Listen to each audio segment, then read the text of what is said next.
जय जगन्नाथ जी। आप सभी भक्तों का आज की कथा में हार्दिक स्वागत है। भगवान श्री कृष्ण और श्रीमती राधा रानी की कृपा से आपकी समस्त मनोकामनाएं पूर्ण हो। और अब जगत के नाथ जगन्नाथ जी का ध्यान करके आज की इस पावन और परम कल्याणकारी कथा का श्रवण करते हैं। राजा इंद्रदुम्न की तपस्या, उनकी भक्ति और राजा के द्वारा किए गए 100 अश्वमेध यज्ञों के फल स्वरूप भगवान जगन्नाथ जी प्रसन्न होकर प्रकट हो गए हैं। और भगवान जगन्नाथ जी के प्रकट हो जाने पर राजा इंद्रदुम्न उनकी विधि विधान से पूजा करते हैं, उनका स्तवन करते हैं। इसके बाद सभी देवता और ब्रह्मा जी भी सभी भगवत विग्रहों का स्तवन करते हैं और उनकी स्थापना करते हैं। तो जैमिनी ऋषि कहते हैं कि राजा इंद्रदुम्न ने शिल्प शास्त्र में प्रवीण सभी कारीगरों को मंदिर के निर्माण कार्य में नियुक्त किया। थोड़े ही समय में मंदिर बनकर इतना ऊंचा हो गया कि वो नीचे से दिखाई ही नहीं पड़ता था। उस समय भारतवर्ष में जितने भी समकालीन राजा थे वे सभी राजा इंद्रदुम्न के उस पुण्य कार्य में संलग्न थे। वो मंदिर ऊंचाई में आकाश को छूता था और चौड़ाई में सब दिशाओं को पूरा कर रहा था। उसमें स्थान स्थान पर सुवर्ण अर्थात सोना जड़ा हुआ था और अनेकों प्रकार के रत्नों से वह परम उज्जवल प्रतीत होता था।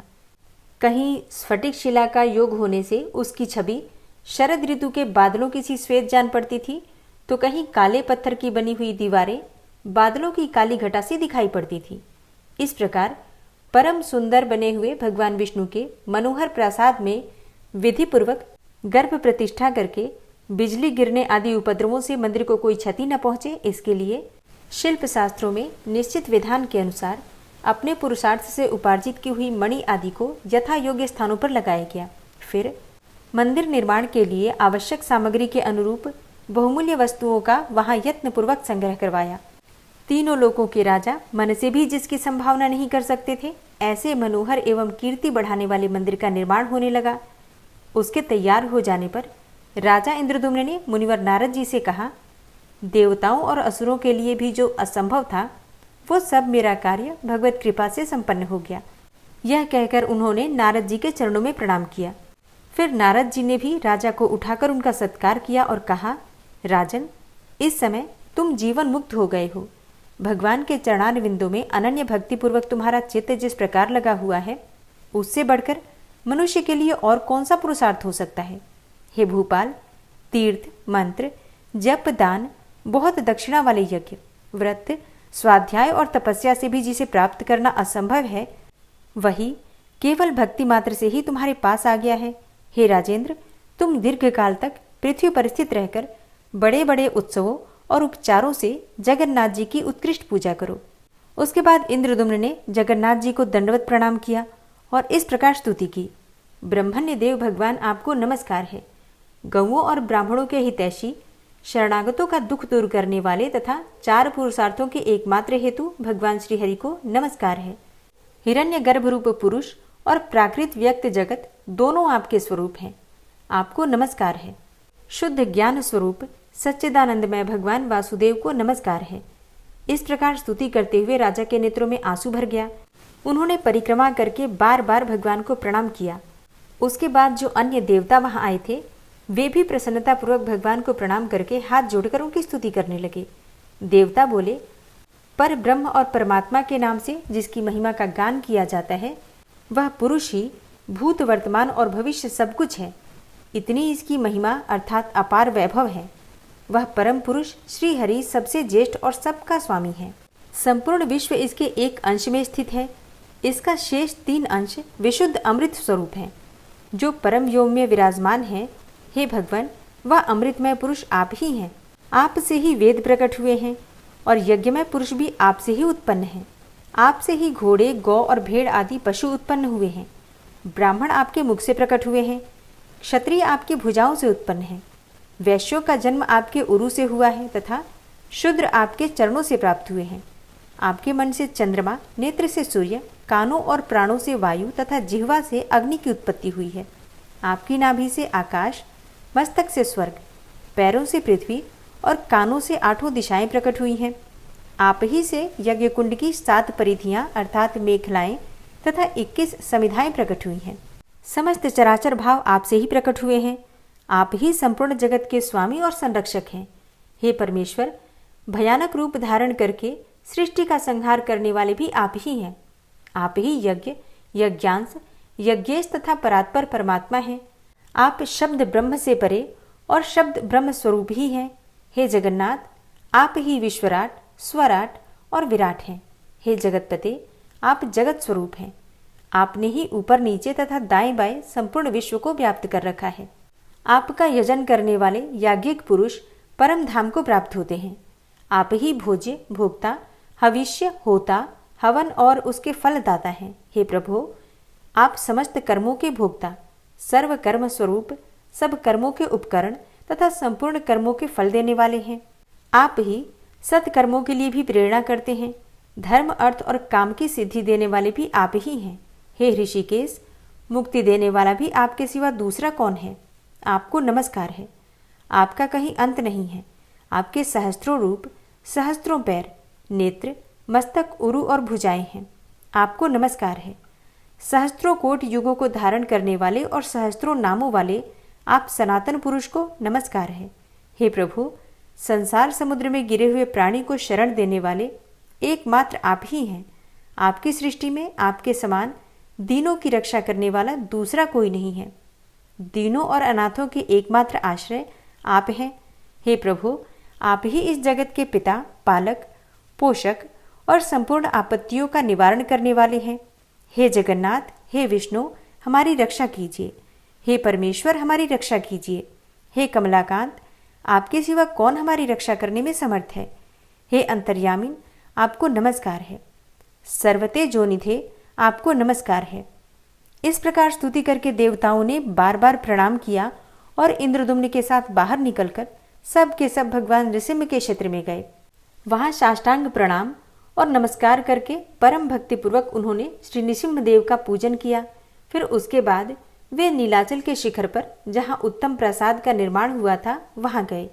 देवताओं ने आकाश मंडल में व्याप्त उस उच्चतम मंदिर को देखा। राजा इंद्रदुम्न ने विचार किया कि यह पूर्ण हुआ भगवान का उत्तम मंदिर दीर्घ काल के बाद मेरे दृष्टिपथ में आया है। यह सब भगवान के अनुग्रह से हुआ है। इसमें मनुष्य का कोई पुरुषार्थ नहीं है।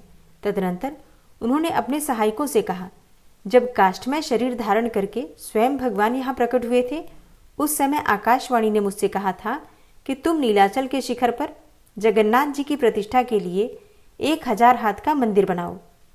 उसकी स्थापना के समय स्वयं ब्रह्मा जी सिद्धों, ब्रह्मर्षियों और देवताओं के साथ पधारेंगे। तत्पश्चात राजा ने नारद जी से पूछा, हे मुनिश्रेष्ठ, मैं प्रतिष्ठा विधि की वस्तुओं के विषय में कोई जानकारी नहीं रखता। जो जो एकत्र करने योग्य वस्तुएं हों, उन सबको क्रम से बतलाइए। राजा के इस प्रकार कहने पर नारद जी ने शास्त्र के अनुसार विचार करके सब सामग्री की एक सूची एक पत्र पर लिखकर उनको दे दी। फिर राजा ने वह पत्र पद्मनिधि को दिया और कहा कि इसमें लिखी हुई वस्तुएं एकत्र करो। ब्रह्मा जी के लिए दिव्य भवन का निर्माण करो। ब्रह्मर्षियों, इंद्रादि देवताओं, सिद्धों, मनुष्यों तथा मुनीश्वरों के लिए यथा योग्य स्थान बनाओ। इस प्रकार आदेश देते हुए राजा इंद्रदुम्न से नारद जी ने कहा, राजन, 3 रथ तैयार करवाइए। भगवान वासुदेव के रथ पर गरुड़ ध्वज फहरा रहा हो और सुभद्रा जी के रथ पर कमल के चिन्ह से युक्त ध्वजा लगाई गई हो। श्री बलभद्र जी के रथ पर ताल ध्वज या हल्के चिन्ह युक्त ध्वज होना चाहिए। श्री विष्णु के रथ में 16, बलभद्र के रथ में 14 और सुभद्रा के रथ में 12 पहिए होने चाहिए। चक्रधारी श्री कृष्ण के रथ का विस्तार 16 हाथ, बलभद्र जी के रथ का विस्तार 14 हाथ और सुभद्रा जी के रथ का विस्तार 12 हाथ का होना चाहिए।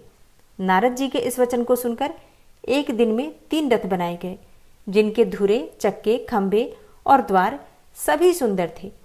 तीनों रथों का विस्तार उत्तम था। सब में सुंदर ध्वजा पताका लगी थी और नाना प्रकार की चित्रकारी से वे तीनों रथ बड़े मनोहर प्रतीत होते थे।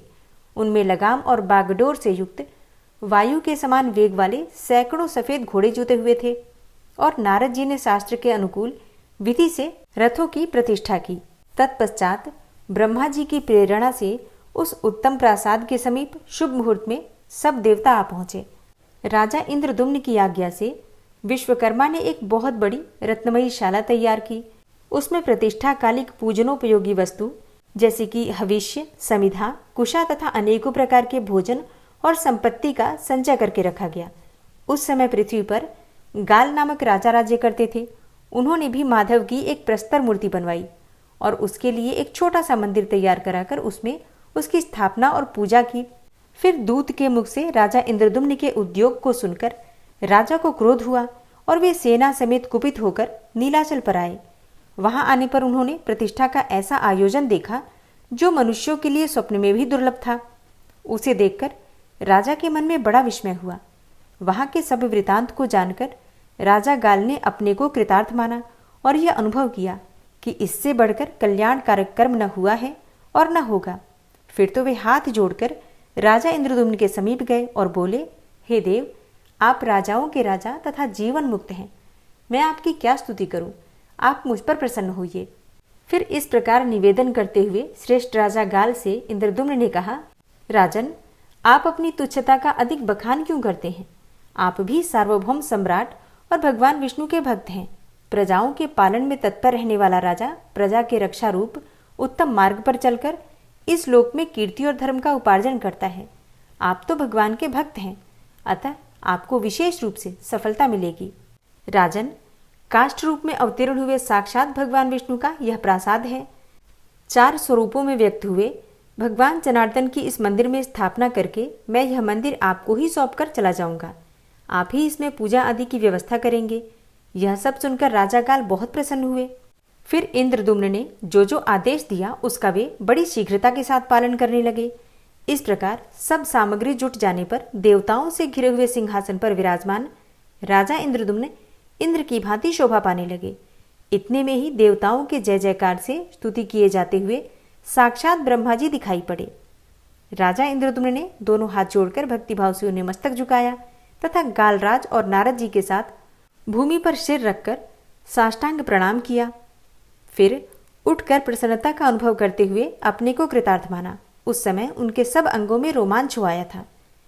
जैमिनी जी आगे कहते हैं, राजा इंद्रदुम्न को अपने चरणों में प्रणाम करते देख प्रजापति ब्रह्मा जी ने मुस्कुराते हुए कहा, हे राजन, अपना सौभाग्य तो देखो। ये सब देवता, ऋषि, पितर और सिद्ध विद्याधर आदि मुझे आगे करके तुम्हारे लिए यहाँ एकत्र हुए हैं।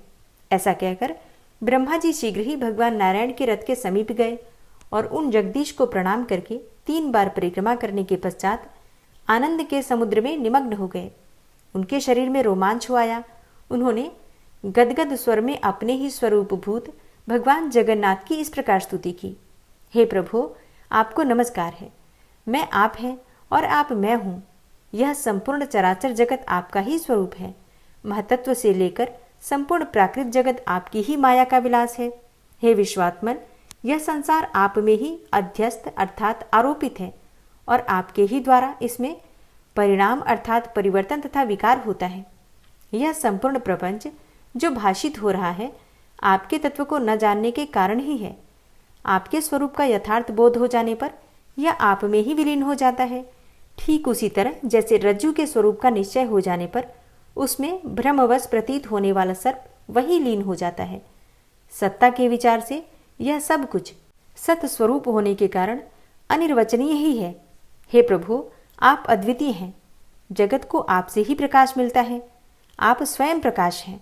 आपको नमस्कार है। संसार का समस्त आनंद सहजानंद स्वरूप आप परमात्मा का एक तुच्छतम अंश है, जिसके सहारे सब प्राणी जीवन धारण करते हैं। आप प्रपंच शून्य, निराकार, निर्विकार और निराश्रय हैं। आप स्थूल हैं, सूक्ष्म हैं, अणु हैं और महान हैं। साथ ही आप स्थूल सूक्ष्म आदि सभी भेदों से रहित हैं। गुणों से अतीत होकर भी समस्त गुणों के आधार हैं। हे त्रिगुणात्मन, आपको नमस्कार है। मैं आपके नाभि कमल से उत्पन्न हुआ हूँ। जैसे इस ब्रह्मांड के मध्य मैं सृष्टि कर्म में लगाया गया हूँ, वैसे आपके एक एक रोम में ब्रह्मांड है और उन ब्रह्मांडों में मुझ जैसे करोड़ों ब्रह्मा हैं। आपकी महिमा अचिंत्य है। आपको नमस्कार है। आपका स्वरूप चिन्मय है। आपको बार बार नमस्कार है। आप देवताओं के अधिदेवता हैं। आपको नमस्कार है। हे देवदेव, आपको नमस्कार है। दिव्य और अदिव्य स्वरूप वाले आपको नमस्कार है। दिव्य रूप में प्रकट होने वाले आपको नमस्कार है। आप जरा और मृत्यु से रहित तथा मृत्यु रूप हैं। आपको नमस्कार है। आप मृत्यु की भी मृत्यु हैं। शरणागतों की मृत्यु का नाश करने वाले हैं। सहज आनंद आपका स्वरूप है और भक्ति आपको प्रिय है। आप जगत के माता और पिता हैं। आपको बार बार नमस्कार है। शरणागतों की पीड़ा का नाश करने के लिए सदा उद्योग करने वाले हे प्रभु, आपको नमस्कार है। आप दीनों के प्रति करुणा के स्वाभाविक समुद्र हैं, आपको बार बार नमस्कार है। आप पर हैं, पर रूप हैं तथा पर पार अर्थात भवसागर के दूसरे पार हैं, आपको नमस्कार है। जिसको कहीं पार नहीं मिलता उसके पार स्वरूप आप ही हैं, आप ही ब्रह्म रूप हैं, आपको नमस्कार है। इस प्रकार प्रणाम और स्तुति करके ब्रह्मा जी देवताओं के साथ मंदिर के समीप गए और वहां उन्होंने अपने मन को अनुकूल प्रतीत होने वाली परम सुंदर शाला देखी। तदनंतर वे राजा के दिए हुए दिव्य सिंहासन पर आसीन हुए और ब्रह्मा जी की आज्ञा से राजा इंद्रद्युम्न ने शांति कर्म करने के लिए महामुनि भरद्वाज का वर्ण किया। प्रतिष्ठा कर्म में भेंट पूजा चढ़ाने के लिए जो जो देवता अभिष्ट माने गए हैं तथा होम कर्म में जिन जिन देवताओं के लिए आहुति देने का विधान है, वे सभी ध्यान करने पर ब्रह्मा जी की आज्ञा से चारों दिशाओं में आकर उपस्थित हो गए। फिर गंध, पुष्प, माला, अलंकार और आभूषण आदि के द्वारा उनकी भलीभांति पूजा की गई। तत्पश्चात बुद्धिमान भरद्वाज जी ने देवाधिदेव ब्रह्मा तथा सब देवताओं के समक्ष कर्म आरंभ किया। राजा इंद्रद्युम्न ने बड़ी प्रसन्नता के साथ सबका पूजन किया। भगवान के विग्रह स्वरूप उस मनोहर मंदिर की, जिसमें अत्यंत महान ध्वजा फहरा रहा था, प्रतिष्ठा करके भरद्वाज जी ने भगवत विग्रहों में प्राण प्रतिष्ठा के लिए ब्रह्मा जी से अनुरोध किया। तब ब्रह्मा जी उठे और उन्होंने नारद आदि ऋषियों तथा विद्वान ब्राह्मणों के साथ स्वयं स्वस्ति वाचन किया। ब्राह्मण लोग वैदिक सूक्तों का पाठ करने लगे, भांति भांति के मंगल वाद्य बजने लगे। उस समय सबने रथ के समीप जाकर सीढ़ियों के मार्ग से सावधानी के साथ भगवत विग्रहों को उतारा।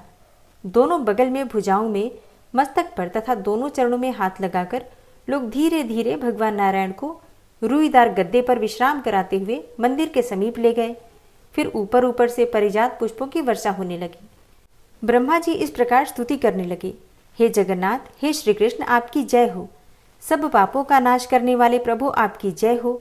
लीला से काष्ठ विग्रह धारण करने वाले नारायण, आपकी जय हो। सबको मनोवांछित फल देने वाले माधव, आपकी जय हो।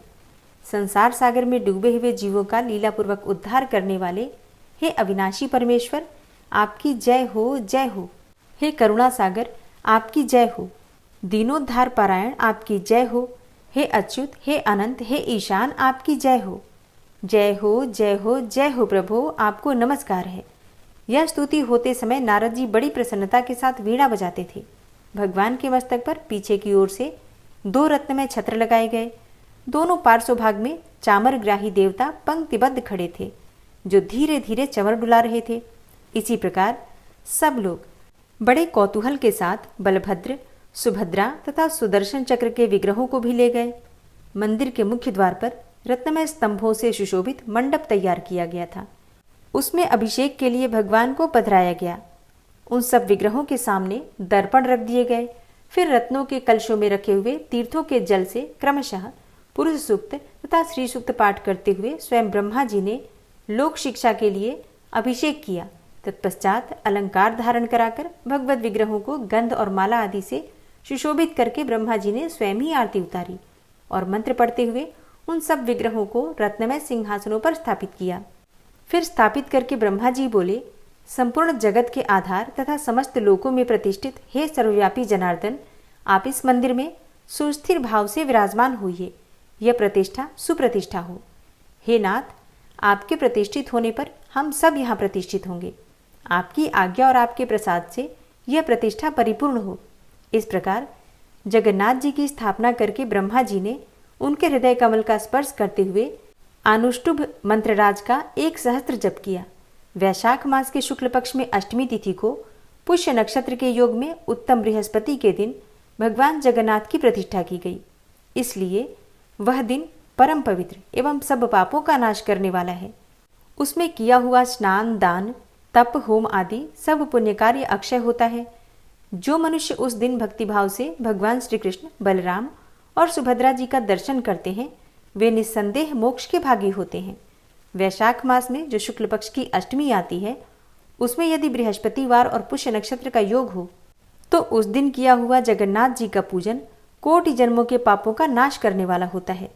जय जगन्नाथ। अपने भक्तों पर अनुग्रह करने वाले जगन्नाथ जी हम सब पर अपनी कृपा बनाए रखें।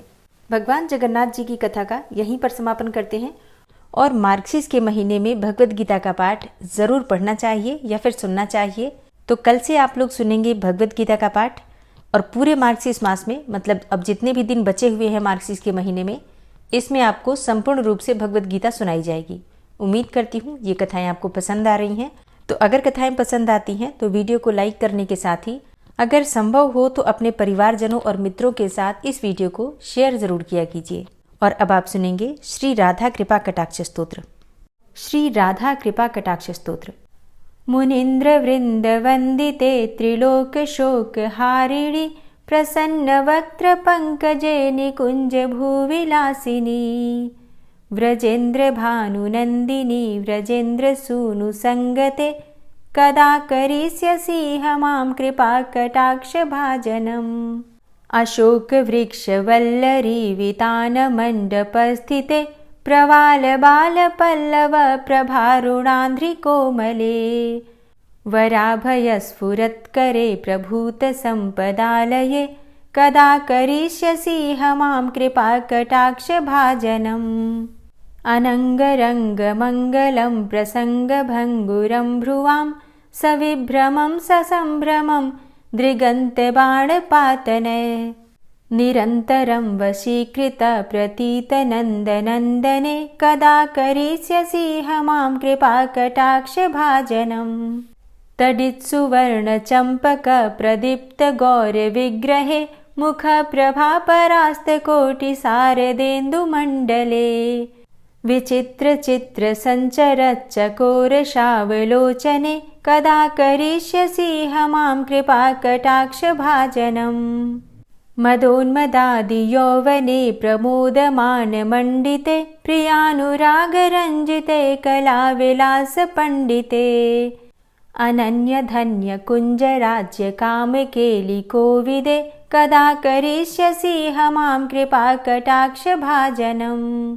अशेष हाव भाव धीर हीर हार भूषिते प्रभूत शात कुंभ कुंभ कुंभि कुंभ सुस्तनि प्रशस्त मंद हास्य चूर्ण पूर्ण सौख्य सागरे कदा करिष्यसि मां कृपा कटाक्ष भाजनम्। मृणाल वाल वल्लरी तरंग रंग दौर्लते लताग्रलास्य लोल नील लोचनावलोकने ललल्लुलन्मिलन् मनोज्ञ मुग्ध मोहिनाश्रिते कदा करिष्यसि मां कृपा कटाक्ष भाजनम्। सुवर्ण मल्लिकांचित त्रिरेख कंबुकंठगे त्रिसूत्र मंगली गुण त्रिरत्न दीप्ति दीधिते सलोल नील कुंतल प्रसून गुच्छ गुंफिते कदा करिष्यसि मां कृपा कटाक्ष भाजनम्। नितंब बिंब लंबमान पुष्प मेखला गुणे प्रशस्त रत्न किंकिणी कलाप मध्य मंजुले करींद्र शुंड दंडिकावरोह शोभ गोरुके कदा करिष्यसि मां कृपा कटाक्ष भाजनम्। अनेक मंत्रनाद मंजुनूपुरारवस्खलत् समाज राजहंस वंश निक्वडाति गौरवे विलोल हेम वल्लरी विडम्बि चारु चंक्रमे कदा करिष्यसि मां कृपा कटाक्ष भाजनम्। अनंत कोटि विष्णुलोक नम्र पद्मजार्चिते हिमाद्रिजा पुलोमजा विरिंचिजा वरप्रदे अपार सिद्धि रिद्धि दिग्ध सत्पदांगुली नखे कदा करिष्यसि मां कृपा कटाक्ष भाजनम्। मखेश्वरी क्रियेश्वरी स्वधेश्वरी सुरेश्वरी त्रिवेद भारतीश्वरी प्रमाण शासनेश्वरी रमेश्वरी क्षमेश्वरी प्रमोद काननेश्वरी व्रजेश्वरी व्रजाधिपे श्रीराधिके नमोस्तुते। इतीममद्भुतं स्तवं निशम्य भानुनन्दिनी करोतु सन्ततं जनं कृपा कटाक्ष भाजनम्। भवेत्तदैव सञ्चित त्रिरूपकर्मनाशनं लभेत्तदा ब्रजेन्द्रसूनुमण्डल प्रवेशनम्। जय जय श्री राधे, जय जय श्री राधे। गजेंद्र मोक्ष पाठ। शुक जी ने कहा कि बुद्धि के अनुसार पिछले अध्याय में वर्णन किए गए रीति से अपने मन को नियंत्रित करके और हृदय को स्थिर करके गजेंद्र अपने पिछले जन्म में याद किए गए सर्वोच्च कार्य और बार बार जप किए जाने वाले स्तोत्र का जप करने लगा।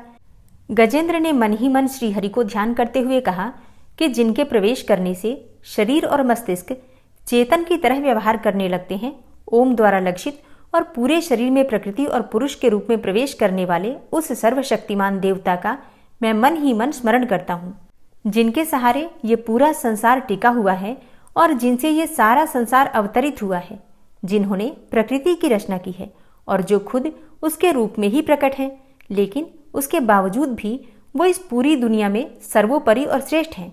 ऐसे अपने आप और बिना किसी कारण के भगवान की मैं शरण में जाता हूँ। अपने संकल्प शक्ति के बल पर अपने ही स्वरूप में रचित और सृष्टि काल में प्रकट एवं प्रलय में अप्रकट रहने वाले इस शास्त्र प्रसिद्धि प्राप्त कार्य कारण रूपी संसार को जो बिना कुंठित दृष्टि के साक्ष्य रूप में देखते रहने पर भी लिप्त नहीं होते, चक्षु आदि प्रकाशकों के परम प्रकाशक प्रभु आप मेरी रक्षा करें। बीतते गए समय के साथ तीनों लोकों और ब्रह्मादि लोकपालों के पंचभूत में प्रवेश कर जाने पर और पंचभूतों से लेकर महत्वपूर्ण सभी कारणों के उनकी परम करुणा स्वरूप प्रकृति में मग्न हो जाने पर उस समय दुर्गेर और घोर अंधकार रूपेण प्रकृति ही बच रही थी। उस अंधकार से परे अपने परम धाम में जो सर्वव्यापी भगवान सभी दिशाओं में प्रकाशित होते रहते हैं, वो भगवान मेरी रक्षा करें। विभिन्न नाट्य रूपों में अभिनय करने वाले और उस अभिनेता के वास्तविक स्वरूप को जिस प्रकार से साधारण लोग भी नहीं जान पाते, उसी तरह से सत्व प्रधान देवता और महर्षि भी जिनके स्वरूप को नहीं जान पाते, ऐसे में कोई साधारण प्राणी उनका वर्णन कैसे कर सकता है। ऐसे दुर्गम चरित्र वाले भगवान मेरी रक्षा करें। अनेकों शक्ति से मुक्त, सभी प्राणियों को आत्मबुद्धि प्रदान करने वाले, सबके बिना कारण हित और अतिशय साधु स्वभाव ऋषि मुनिजन जिनके परम स्वरूप को देखने की इच्छा के साथ वन में रहकर अखंड ब्रह्मचर्य तमाम अलौकिक व्रतों को नियमों के अनुसार पालन करते हैं, ऐसे प्रभु ही मेरी गति है। वह जिनका हमारी तरह न तो जन्म होता है और न जिनके द्वारा अहंकार प्रेरित कर्म ही होते हैं, जिनके निर्गुण स्वरूप का न तो कोई नाम है और न रूप ही है, फिर भी समय के अनुसार जगत की सृष्टि एवं प्रलय के लिए स्वेच्छा से जन्म आदि को स्वीकार करते हैं, उन अनंत शक्ति संपन्न परम ब्रह्म परमेश्वर को नमस्कार है। उन प्राकृत आकार रहित एवं अनेकों आकार वाले अद्भुत कर्मा भगवान को बारंबार नमस्कार है। स्वयं प्रकाशित सभी साक्ष्य परमेश्वर को मेरा शत शत नमन है। वैसे देव जो मन वाणी और चित्तवृत्तियों से परे हैं, उन्हें मेरा बारंबार नमस्कार है। विवेक से परिपूर्ण, पुरुष के द्वारा सभी सत्व गुणों से परिपूर्ण, निवृत्ति धर्म के आचरण से मिलने योग्य और मोक्ष सुख की अनुभूति रूपी भगवान को मेरा नमस्कार है। सत्व गुण को स्वीकार करके शांत, रजोगुण को स्वीकार करके घोर एवं तमोगुण को स्वीकार करके मूढ़ से प्रतीत होने वाले भेद रहित, अतएव सदा समभाव से स्थित ज्ञानघन प्रभु को मेरा नमस्कार है। शरीर इंद्रिय आदि के समुदाय रूप संपूर्ण पिंडों के ज्ञाता, सबके स्वामी एवं साक्षी रूप प्रभु को मेरा नमस्कार है। सबके अंतर्यामी, प्रकृति के भी परम कारण किंतु स्वयं कारण रहित प्रभु को नमस्कार है। संपूर्ण इंद्रियों एवं उनके विषयों के ज्ञाता, समस्त प्रतीतियों के कारण रूप, संपूर्ण जड़ प्रपंच एवं सबकी मूलभूता अविद्या के द्वारा सूचित होने वाले तथा संपूर्ण विषयों में अविद्या रूप से भासने वाले प्रभु को मेरा नमस्कार है। सबके कारण किंतु स्वयं कारण रहित तथा कारण होने पर भी परिणाम रहित होने के कारण अन्य कारणों से विलक्षण कारण आपको बारंबार नमस्कार है। संपूर्ण वेदों एवं शास्त्रों के परम तात्पर्य, मोक्ष रूप एवं श्रेष्ठ पुरुषों की परम गति भगवान को नमस्कार है। जो त्रिगुण रूप काष्ठों में छिपे हुए ज्ञान रूप अग्नि है, उक्त गुणों में हलचल होने पर जिनके मन में सृष्टि रचने की बाह्य वृत्ति जागृत हो उठती है तथा आत्मतत्व की भावना के द्वारा विधि निषेध रूप शास्त्र से ऊपर उठे हुए ज्ञानी महात्माओं में जो स्वयं प्रकाशित हो रहे हैं, उन प्रभु को मैं नमस्कार करता हूँ। मुझ जैसे शरणागत पशु तुल्य अर्थात अविद्याग्रस्त जीवों की अविद्या रूप फांसी को सदा के लिए पूर्ण रूप से काट देने वाले अत्यधिक दयालु एवं दया करने में भी कभी आलस्य न करने वाले नित्य मुक्त प्रभु को नमस्कार है। अपने अंश से संपूर्ण जीवों के मन में अंतर्यामी रूप से प्रकट होने वाले सर्वनियंता अनंत परमात्मा आपको नमस्कार है।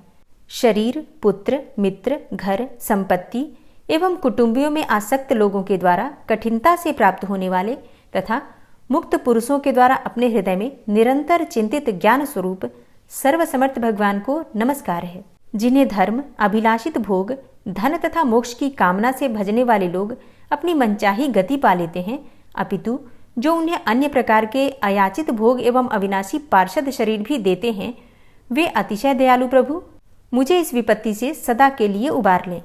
जिनके अनन्य भक्त जो वस्तुतः एकमात्र उन भगवान के ही शरण हैं, धर्म, अर्थ आदि किसी भी पदार्थ को नहीं चाहते, अपितु उन्हीं के परम मंगलमय एवं अत्यंत विलक्षण चरित्रों का गान करते हुए आनंद के समुद्र में गोते लगाते रहते हैं, उन अविनाशी, सर्वव्यापक, सर्वश्रेष्ठ ब्रह्मादि के भी नियामक, अभक्तों के लिए प्रकट होने पर भी भक्ति योग द्वारा प्राप्त करने योग्य, अत्यंत निकट होने पर भी माया के आवरण के कारण अत्यंत दूर प्रतीत होने वाले, इंद्रियों के द्वारा अगम्य तथा अत्यंत दुर्विज्ञेय, अंतरहित किंतु सबके आदि कारण एवं सब ओर से परिपूर्ण उन भगवान की मैं स्तुति करता हूँ। ब्रह्मा आदि समस्त देवता, चारों वेद तथा संपूर्ण चराचर जीव नाम और आवृत्ति भेद से जिनके अत्यंत क्षुद्र अंश के द्वारा रचे गए हैं, जिस प्रकार प्रज्वलित अग्नि से लपटे तथा सूर्य से किरणें बार बार निकलती हैं और पुनः अपने कारण में ही लीन हो जाती हैं, उसी प्रकार बुद्धि, मन, इंद्रिय और नाना योनियों के शरीर, यह गुणमय प्रपंच जिन स्वयं प्रकाश परमात्मा से प्रकट होता है और पुनः उन्हीं में लीन हो जाता है, वे भगवान न तो देवता हैं और न असुर, न मनुष्य हैं न तिर्यक अर्थात मनुष्य से नीची, पशु, पक्षी आदि किसी भी योनि के प्राणी हैं, न वे स्त्री हैं और न पुरुष हैं और ना ही नपुंसक हैं, न वे ऐसे कोई जीव हैं जिनका इन तीनों ही श्रेणियों में समावेश हो सके, न वे गुण हैं, न कर्म है, न कार्य है और न तो कारण ही है। सबका निषेध हो जाने पर जो कुछ बच रहता है वही उनका स्वरूप है और वे ही सब कुछ हैं। ऐसे भगवान मेरे उद्धार के लिए आविर्भूत हों। मैं इस ग्राह के चंगुल से छूटकर जीवित नहीं रहना चाहता, क्योंकि भीतर और बाहर सब ओर से अज्ञान से ढके हुए इस हाथी के शरीर से मुझे क्या लेना है। मैं तो आत्मा के प्रकाश को ढक देने वाले उस अज्ञान की निवृत्ति चाहता हूँ, जिसका कालक्रम से अपने आप नाश नहीं होता, अपितु भगवान की दया से अथवा ज्ञान के उदय से ही होता है।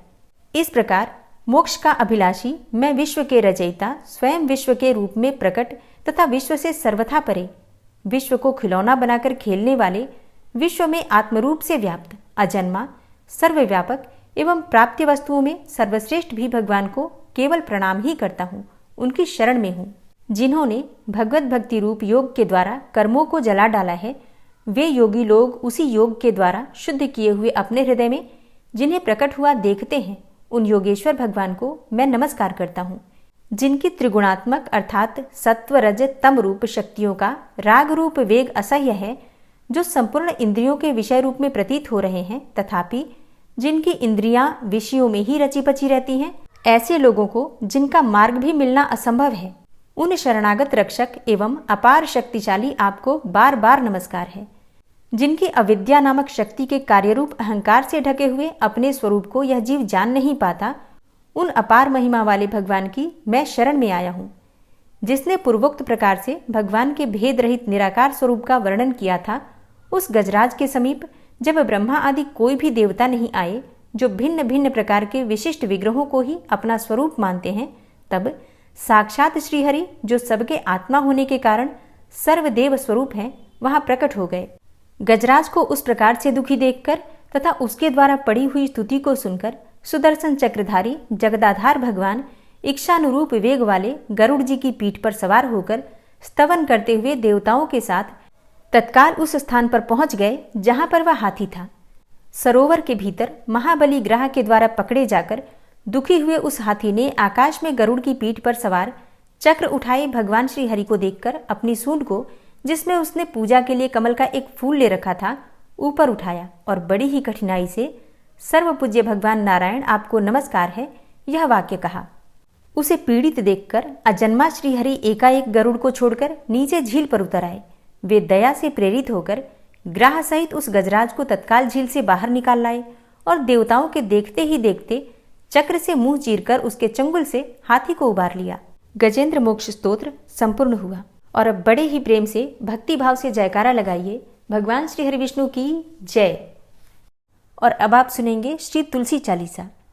श्री तुलसी महारानी करु विनय सिरनाय, जो मम हो संकट विकट दीजे मात नशाय। नमो नमो तुलसी महारानी, महिमा अमित न जाए बखानी। दियो विष्णु तुमको सन्माना, जग में छायो सुयस महाना। विष्णु प्रिया जय जयति भवानी, तिहु लोक की हो सुख खानी। भगवत पूजा करे जो कोई, बिना तुम्हारे सफल न होई। जिन घर तव नहीं होय निवासा, उस घर कर ही विष्णु नहीं बासा। करें सदा जो तव नित सुमिरन, तेहि के काज होय सब पूरन। कार्तिक मास महात्म तुम्हारा, ताको जानत सब संसारा। तव पूजन जो करे कुंवारी, पावे सुंदर वर सुकुमारी। करे जो पूजा नित प्रति नारी, सुख संपत्ति से होय सुखारी। वृद्धा नारी करे जो पूजन, मिले भक्ति होवे पुलकित मन। श्रद्धा से पूजे जो कोई, भवनिधि से तर जावे सोई। कथा भागवत यज्ञ करावे, तुम बिन नहीं सफलता पावे। छायो तब प्रताप जग भारी, ध्यावत तुम्हीं सकल चित धारी। तुम्ही मात यंत्रन तंत्रन में, सकल काज सिद्धि होवे क्षण में। औषधि रूप आप हो माता, सब जग में तव यश विख्याता। देव ऋषि मुनि और तपधारी, करत सदा तव जय जयकारी।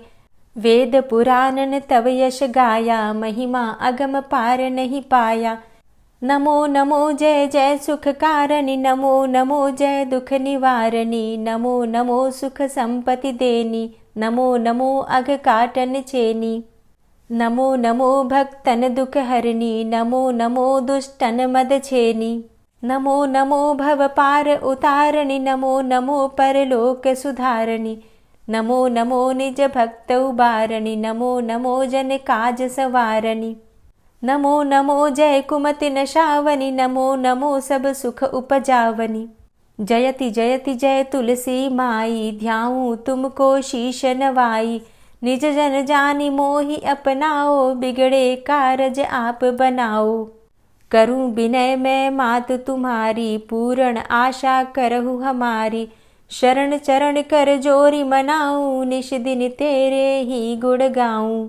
करहु मात अब मोह पर दाया, निर्मल होए सकल मम काया।